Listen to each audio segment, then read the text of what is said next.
انما جايه لكم النهارده بفكرتين جميله جدا. يلا اشتركوا لاول مره بيشاهدنا ولايك حلو ويلا نبتدي. عندنا كرتونه حلوه زي دي كده، كانت بتاعت تقريبا بتاعت كوبايات 24 في 16 المستطيل بتاعي. وبعد كده من فوق جبت المثلث بتاعي وهعمل ليها هرم من فوق زي ما انتوا شايفين. وبعد كده افرغها، هعمل منها حوالي قطعتين 3 لو انتوا حسيتوا ان الكرتون بتاعكو يعني رفيع مش سميك مش هتمسك نفسها، نكتر طبقات براحتنا. وبعد كده ما بينهم هلزق طبعا الغيرة، وانا بستخدم هنا غيرة اوكي، خففته كده بشوية مية. وبعد كده جبت رول الستيكر الأمور بتاعي ده، شقيته من النص بالقطر وخدت قطعتين على قد حوالي 12 ل 15 سنتي. حددت وقصيت، ظبطت أطوالهم. وبعد كده جيت مسكت واحدة فيهم وهعمل لها زاوية 45، طبعا بمساعدة مسطرة الزاوية أو مسطرة العلام بتاعتي. بالشكل ده هعلم وكمان هقص. بعد ما بعلم بالشكل ده ابتدي بقى اقصها كده أول واحدة، كده أول واحدة. ما تغلطوش غلطتي وتعملوا نفس المقاس تاني عليها يعني كباترون، لا، لان انا غلطت الغلطة دي، لا هعمل واحدة عكسها بالظبط. يعني الاتنين عشان يبقوا قصاد بعض، ما ينفعش واحدة تتقص على واحدة ابدا.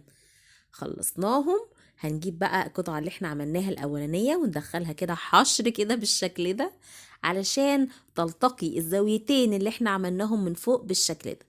وطبعا هنقص البروز الداخلي عشان يقفلوا على بعض بالشكل ده. ونلزق بالشمع طبعا من قدام ومن ورا، ونهتم ان احنا نشيل كل الزيادة بتاعت الشمع قبل ما ينشف بسرعة بسرعة. كده تمام معايا من قدام وكمان من ورا.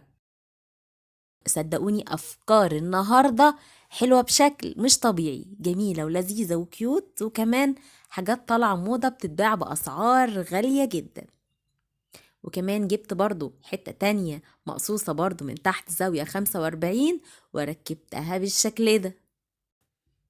اللايك مهم جدا عشان بيدعم أفكار قناتنا وبيشجعني ان انا اقدر اواصل واكمل ان انا انشر لكم افكار جديدة اول باول.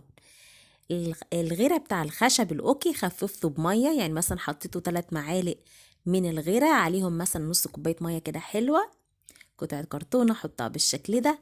وكل القطعة اللي فوق دي هغريها بنفس الغيرة المخفف اللي عملناه. مناديل، وناخد بالنا من تكسيرة المناديل، انا عملتها ازاي بايدي. بعد ما اكسرها احطها على طول. انا عايزة الكسر تبقى زي ما انتوا شايفين بالطول كده، وابتدي ارجع تاني على الوضع التكسير اللي انا عملته، اغريها واحط الغيرة يعني المخفف بالمية. عملت الجهة دي، هرجع اعمل الجهة المعاكسة بنفس الشكل والاسلوب، بس نظبط الزاوية اللي في النص. وكمان هعمل الجزء ده، متهيألي بان شكلها عاملة زي البيت شوية. ودي شايفين تجزيعة الخشب وناشفة ومتينة، دي كده بعد ما نشفت بالظبط. نبتدي بقى عند مرحلة الدهان. جبت دهان أبيض GLC اللي هو المط أو اللامع زي ما انتوا عايزين، وحطيت عليه سنة بني، وإدى معانا اللون البيج ده. لو عايزينه محمر شوية حطوا معاه نقطة أحمر. دهنتها كلها باللون وابتديت بقى أعمل رتوش باللون البني عشان يدي تجزيعة الخشب الجميلة. ونمسح الفرشة كويس جدا، يعني حطوها في اللون وامسحوها، وابتدوا اعملوا بقى الرتوش براحتكم عشان ما تبقعش. وهنا ده جبير عادي خالص، بس الجبير ده عامل زي الفروع الشجر او ورق الشجر. عملت لفة صغيرة كده بيه وحتة خيش ادخلها بالشكل ده، ونبتدي بقى نزين الشغل بتاعنا او قطع الديكور بتاعنا النهاردة. ودي دبابيس مكتب هبتدي احطها في المنطقة دي بدبوس المكتب، واخترت اللون الابيض. بقلم رصاص حددت الاول كلمة ويلكم عشان لو اتلخبطنا كده نشيلها بالاستيكة بسهولة. وبعد كده جبت قلم دوكو هتلاقوه موجود في كل المكتبات بحوالي 15 او 20 جنيه. حددت الكلمة بتاعتي. بعد ما حبرت الكلمة بتاعتي ابتديت اظبط مكان الاخرام اللي هحط فيها المسامير. اخترت مسامير كده لونها اسود عشان تبقى ماشية مع الكلمة. وبعد كده حطيت حبل مكرمية بسيط خالص بعقدتين من الخلف عشان الديكور بتاعنا او علاقة المفاتيح بتاعتنا تتعلق. ايه رأيكم في الديكور النهاردة بتاعنا؟ عصري وجديد وجميل. شايفين تجزيعات اكنه تجزيعات الشجر بالظبط. الطوق الجميل اللذيذ الصغنن ده لذيذة لذيذة لذيذة وكيوت كمان. يلا لايك حلو، لسه مشتركش اشتركوا بسرعة، قناتنا مفيدة جدا وبإذن الله تفيدكم. زي ما انتوا لاحظتوا دخلنا على الفكرة التانية، وبرضو من رول الاستيكر بيبقى سميك شوية. انا نشرت هنا في اول قطعة معايا كده حوالي 35 سنتي، عملت منها قطعتين وثلاث قطع تانيين صغيرين حوالي من 10 ل 12 سنتي. وبعد كده بايدي كده زي ما انتوا شايفين ابتديت اطري الكرتون داير ما يدور القطعة اللي معايا، يعني من كل الجهات. ليه بقى؟ لان انا عايزة ابططها كده شوية، يعني ما تبقاش واخدة التدويرة بتاعت رول الكرتون، ومش هينفع مرة واحدة تضغطوا عليها هتكسر من الجنبين وشكل الكرتون هيبوظ. فدي احسن حل، هنطبطب عليها كده من كل الجهات بالراحة لغاية ما تطرى وتبقى منبعكة كده معانا شوية. وبعد كده اخد مقاس حوالي 4 سنتي.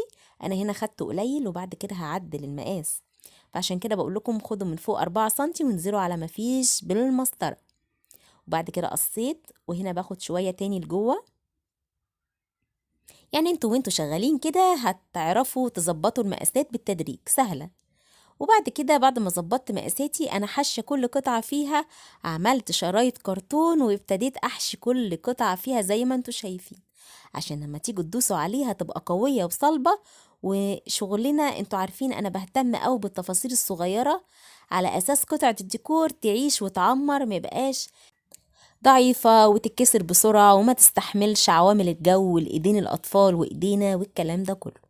ابتديت هنا بقى عند العلامات اللي انا عاملاها ألزق كل صف انا عاملاه. انا بعمل سلم ديكوري رائع جميل وصغنن وليه استخدامات كتير، اتفرجوا للاخر هيعجبكم قوي قوي قوي، ودي فكرة حصرية وجديدة على قناتنا وبس. ابتديت اجيب عصيان الشيش طاووق عشان سنها كده ليه، يعني سنها رفيع قوي فهتخترق بسهولة الكرتون لغاية الاخر. حطيت 2 من فوق وشلت الزيادة بقصفت الكهرباء سلك الكهرباء، وابتديت اعمل الدور اللي بعده والدور اللي بعده. عملت 3 ادوار وبنفس الاسلوب التكنيك بتاع الخشب. وجبت هنا ورق كرافت، ممكن ورق كراريس او كتب عادي خالص، قصقصته كده. وبعدين هنا حوالي نص كوباية مية عليهم معلقتين كبار قوي من الغرق، خففته بالشكل ده ونقعت فيهم الورق.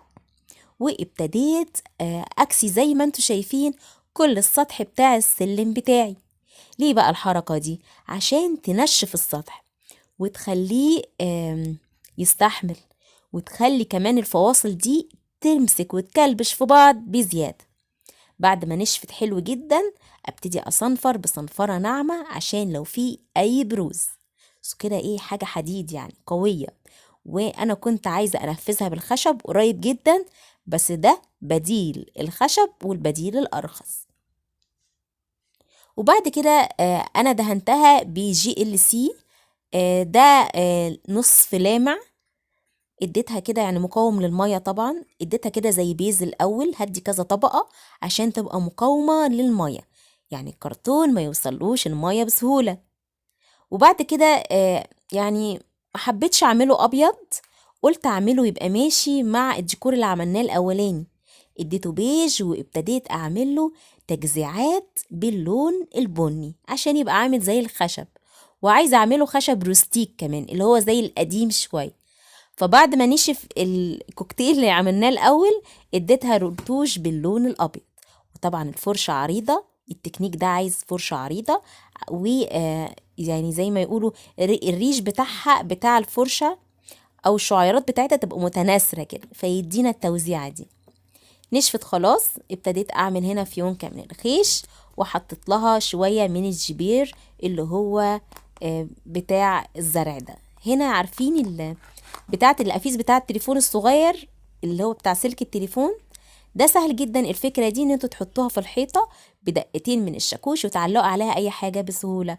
بصوا الكياتة جميلة ازاي، حطيت على السلم هنا حروف شكله جميل قوي. وكمان لو طوق من الإضاءة يتحط حواليها، ممكن تكبروه شوية كمان او تطولوه، هيبقى شيك جدا جدا. اوعوا تقفلوا الفيديو، انا هوريكم لسه استخدام ليه مهم جدا وهو في المطبخ، هوريكم ازاي. بس عايزه اوريكم بصوا الشكل مع بعض وانا مستخدماه كديكور على الحائط. وده دبل فيس، النوعيه دي حلوه على فكره، هي زي جيلاتينيه كده، ما بتسيبش اثر على الحائط، بتتشال وتتحط بسهوله، وفي نفس الوقت قويه جدا. هاتوا النوعيه الجيلاتينيه دي، ما تجيبوش النوعيه الفل لانها سيئه. وحطيت اسم برضو ميرا هنا، ممكن تكونوا بالأحرف دي يعني الاسم اللي انتوا عايزينه بسهولة. هنا طبعا استخدمتها كعلاقة مفاتيح لذيذة وقوية، وكمان شكلها عصري وشيك، وهما مع بعض أساسا على الحيطة ديكور رائع. تعالوا بقى معايا على المطبخ وتعالوا شوفوا أنا حطيت عليها الفوط الصغيرة اللي بمسح فيها إيدي. وهوريكم الخامة، المادة اللي هتخلوها عازلة بزيادة، وكمان تقدري تحطي عليها الفوطة مبلولة عادي جدا. والسبورة الحلوة دي كنا عملناها مع بعض قبل كده في فيديو منفصل. أتمنى الفيديو يكون عجبكم، واللايك مهم جدا للدعم. السبورة دي لذيذة جدا جدا، هبقى اسيب لكم الرابط بتاعها في صندوق الوصف. ده الفلوت اللي ممكن تديوها بيه زي طبقة عشان تقدر تبقى عازلة وضد المية بالفلوت أو ورنيش الأخشاب. كمان ممكن تحطوها عند الحوض بتاع الحمام، هتبقى لذيذة وتدي ديكور حلو قوي. ده بالنسبة للخشب اللي السلم الديكوري. بشكركم جدا، وادخلوا اتفرجوا على بقية أفكارنا على القناة، بإذن الله تعجبكم وتستفيدوا بيها في البيت، خاصة مع الغلو والغلاء اللي احنا بقينا فيه. إعادة التدوير بقى مهم قوي قوي في حياتنا، نقدر نحقق بيه كل اللي احنا عايزينه وكل اللي نتمناه. بشوية خطوات صغيرة نقدر نجمع فكرة وتبقى مفيدة. اللي ما اشتركش يشترك، واللايك مهم جدا لدعم كل أفكار القناة. كنتم مع قناة ابتكارات ميرا، بشكركم، سلام.